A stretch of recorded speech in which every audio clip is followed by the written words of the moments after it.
Pessoal, boa noite a todos. Espero que todos estejam bem, que todos tenham uma excelente segunda-feira.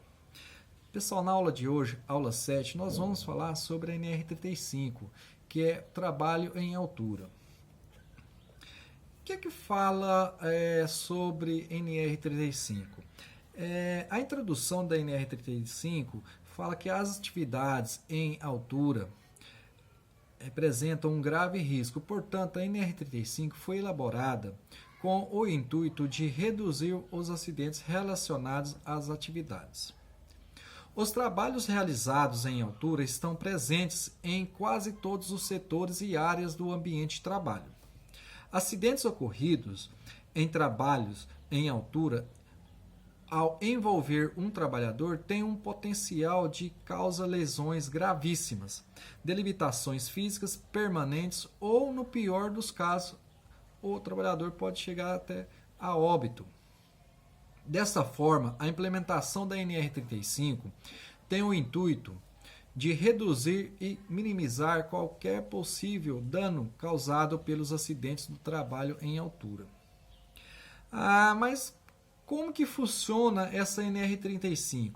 A NR35, conforme a portaria 3.214 de 1978, é um conjunto de normas de segurança que regem todos os trabalhos realizados em altura, sendo considerado trabalho em altura qualquer atividade que esteja acima de 2 metros de altura do piso. Então, quer dizer, qualquer serviço que o trabalhador for executar e esse serviço ele tem mais de 2 metros de altura, já tem que estar utilizando a NR35, a norma NR35, tá, pessoal? E para que serve essa NR35? Ela serve para orientar e definir quais são os requisitos mínimos legais para a realização das atividades em altura elevada. A partir delas são definidos os critérios para planejamento, a organização e a execução das atividades. Vale lembrar que se um trabalhador ele vai executar um serviço e esse serviço ele tem mais de 2 metros de altura, assim que ele for executar esse serviço, vocês, futuro técnico de segurança do trabalho, têm que fazer todo o planejamento como que ele vai estar executando esse serviço.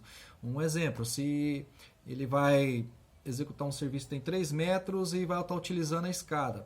Vocês, técnico de segurança, têm que estar verificando se o operador, o trabalhador, ele está utilizando os EPIs adequados, que seria o capacete, luva, bota, cinto de segurança. A escada está com bom uso, se está com os pés de borracha, principalmente, pessoal, vocês quando for trabalhar na área e utiliza a escada, presta muita atenção no pé da borracha. Esse pé da borracha é fundamental, porque se for um piso escorregadio, esse pé de borracha não deixa a escada escorregar.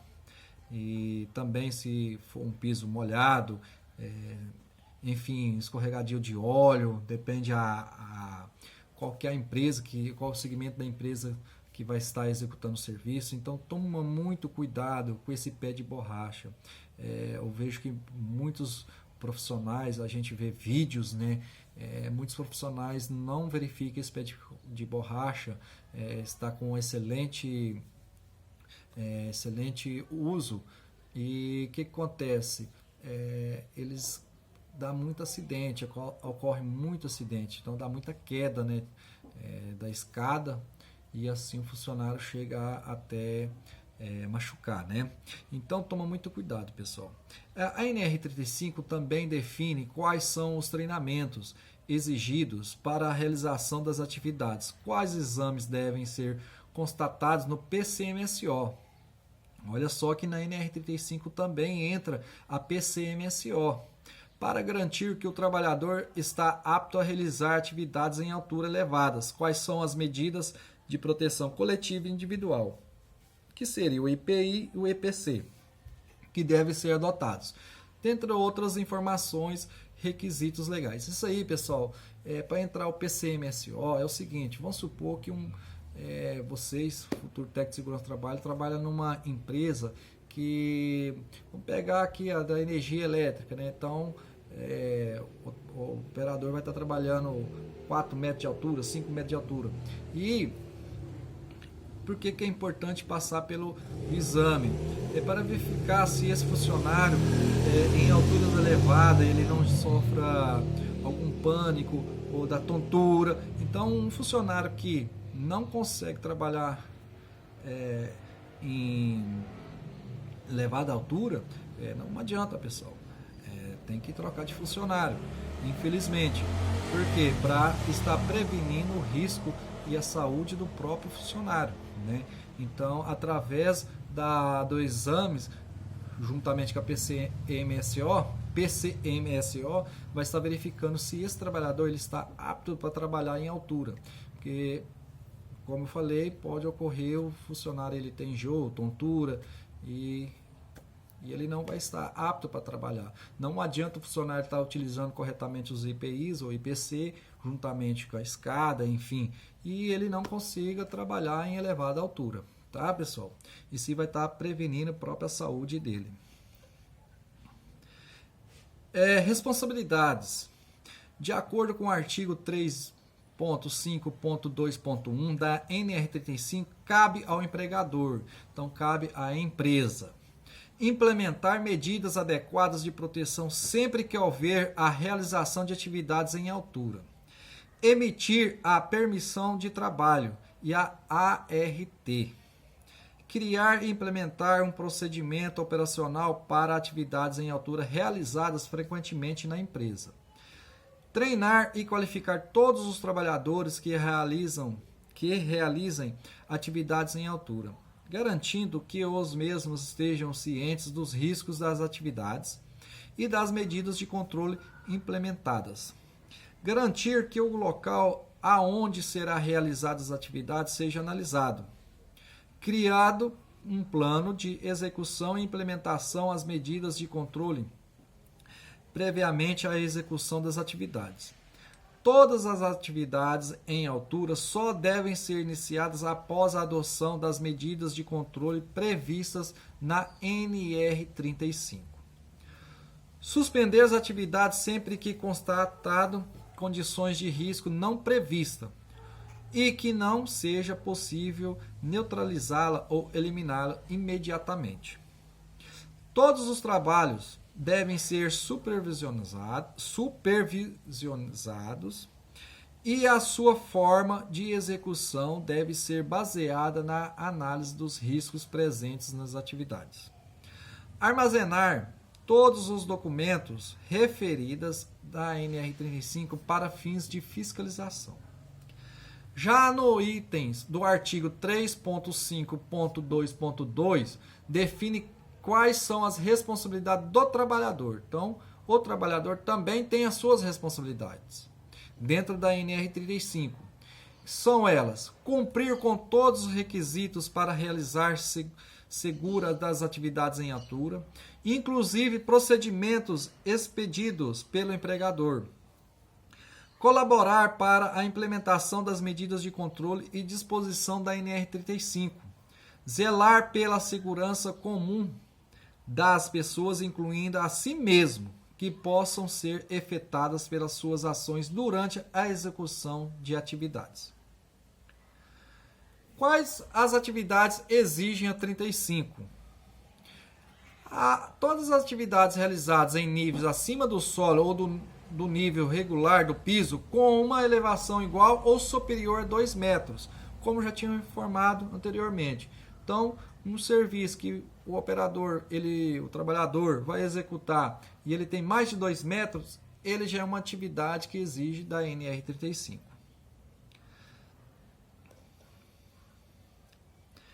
Treinamentos e cursos da NR35. Todas as atividades em altura devem ser realizadas por profissionais devidamente qualificadas para tal.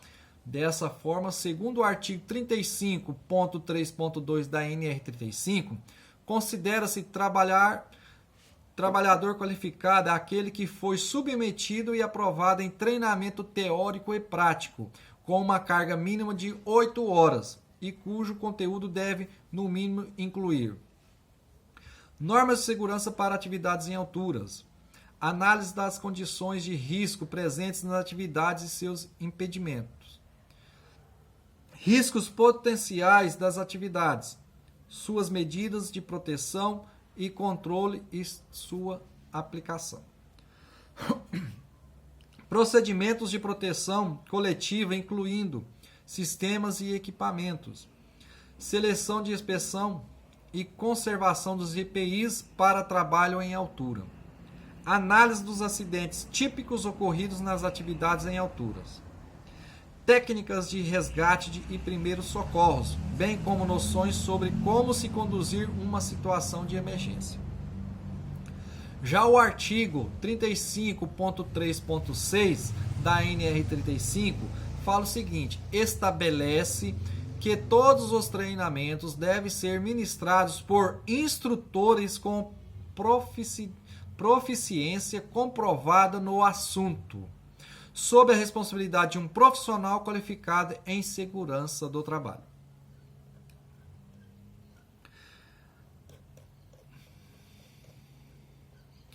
Equipamentos de proteção individual, EPI, acessórios e sistemas de ancoragem. Os equipamentos de proteção EPI, acessórios e sistemas de ancoragem devem ser especificados e selecionados considerando-se eficiência, conforto, carga aplicada a eles e os respectivos fatores de segurança em caso de eventual queda. O fator ou fatores de segurança são valores definidos em normas técnicas específicas e que são multiplicados às cargas aplicadas aos equipamentos de proteção. Os valores resultantes são, então, comparados às especificações dos equipamentos de segurança dadas pelo fabricante, com o objetivo de verificar se são apropriados ou não ao trabalho a ser executado. Na seleção dos EPI, devem ser considerados, além dos riscos a que o trabalhador está exposto, os riscos adicionais como agentes químicos existentes no local, temperaturas extremas, respingos de solda, abrasão, entre outros. As inspeções. Os EPIs, acessórios e sistemas de ancoragem destinados à proteção de queda de altura devem ser inspecionados na aquisição e também periodicamente. Aqueles que apresentarem defeitos ou deformações devem ser recusados. Tais procedimentos devem integrar os processos da empresa. É importante que a periodicidade das inspeções considere o grau de existência solicitada pelo equipamento e o nível de agressão do ambiente em que será utilizado. Além disso, antes do início do trabalho, deve ser efetuada a inspeção rotineira de todos os EPIs, acessórios e sistemas de ancoragem. Como o próprio nome diz, essa inspeção deve fazer parte da rotina de toda atividade realizada em altura e deve contemplar a verificação minuciosa das condições de segurança e integridade de todos os dispositivos de segurança que serão utilizados. Cinto de segurança. O cinto de segurança deve ser do tipo paraquedista e dotado de dispositivo para conexão em sistema de ancoragem, devendo este ser estabelecido pela análise de risco. O cinto de segurança tipo paraquedista é constituído de sustentação na parte inferior do peitoral, acima dos ombros e em volta nas coxas. O trabalhador deve permanecer conectado ao sistema de ancoragem durante todo o período de exposição ao risco de queda e em todos os pontos em que a tarefa demandar. O talabarte é o dispositivo trava-quedas.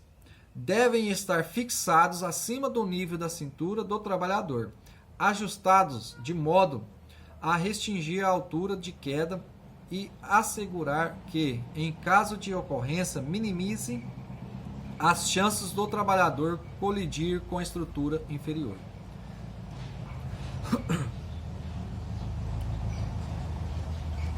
Sistema de ancoragem. Como visto anteriormente, o sistema de ancoragem, que deve ser estabelecido pela análise de risco, é integrado por componentes definitivos ou temporários, dimensionados para suportar impactos de queda, aos quais o trabalhador possa conectar seu equipamento de proteção individual, diretamente ou por meio de outro dispositivo, de modo que permaneça conectado em caso de perda de equilíbrio, desfalecimento ou queda. O ponto de ancoragem é um local para fixação de um dispositivo contra a queda, podendo ser um simples olhal de rosca, gancho de metal ou outro elemento estrutural adequadamente dimensionado. Quanto aos pontos de ancoragem, deve ser tomadas as seguintes providências. A responsabilidade pela ancoragem sempre deve ser de um profissional legalmente habilitado, que deverá, inclusive, validar a compatibilidade entre o IPI e o dispositivo de ancoragem. O dimensionamento do ponto de ancoragem deve considerar a resistência dele em relação à carga máxima aplicável. Antes de cada utilização, os pontos de ancoragem devem ser inspecionados quanto à sua integridade, apesar de a norma não estabelecer como essa inspeção deve ser feita. Ela pode ser realizada visualmente ou por meio de ensaios não demonstrativos que comprovem a integridade do mesmo. O trabalhador deve permanecer conectado ao sistema de ancoragem durante todo o período de exposição ao risco de queda. Como dito anteriormente, o talabarte é um dispositivo trava-quedas, deve estar fixados acima do nível da cintura do trabalhador, ajustados de modo a restringir a altura de queda e assegurar que, em caso de ocorrência, minimize chances de trabalhar colidir com a estrutura inferior. Na verdade, sempre que é possível, os pontos de ancoragem devem estar acima do usuário de forma a minimizar o comprimento e o impacto de qualquer queda. Inspeção de equipamento. As cordas e os equipamentos auxiliares, como dispositivos de ancoragem, rondanas e polias, devem ser inspecionados antes da sua utilização e também periodicamente. A periodicidade mínima dessa inspeção é de 6 meses. Esse intervalo pode ser reduzido em função do tipo de uso ou exposição a agentes agressivos, como ácidos e metais alcalinos. As inspeções devem observar as recomendações do fabricante e os critérios estabelecidos na análise de risco ou no procedimento operacional. Todo equipamento ou corda que apresente defeito, desgaste, degradação ou deformação deve ser reusado, inutilizado e descartado, além do tempo de uso. Diversos outros fatores podem reduzir o tempo de utilização das cordas, como a exposição da luz solar, abrasão, degradação química e choques mecânicos. A inspeção deve ser registrada na aquisição periodicamente e quando os equipamentos ou cordas forem recusados. O registro da inspeção fornece evidências da sua realização. Pessoal, então essa é a explicação da aula de hoje, da aula da NR35. Logo abaixo, pessoal, eu coloquei 3 exercícios para vocês resolverem hoje. Porém, pessoal, é o seguinte, essas respostas eu quero que vocês respondam lá na plataforma.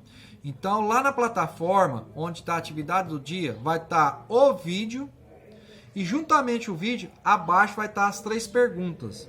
E por gentileza, me responde na plataforma pela orientação da coordenação, que quer que os alunos trabalhem mais com essa plataforma. Tá, pessoal? Então, todos tenham uma boa aula. Qualquer dúvida, estou à disposição no WhatsApp ou na própria plataforma. Tá ok?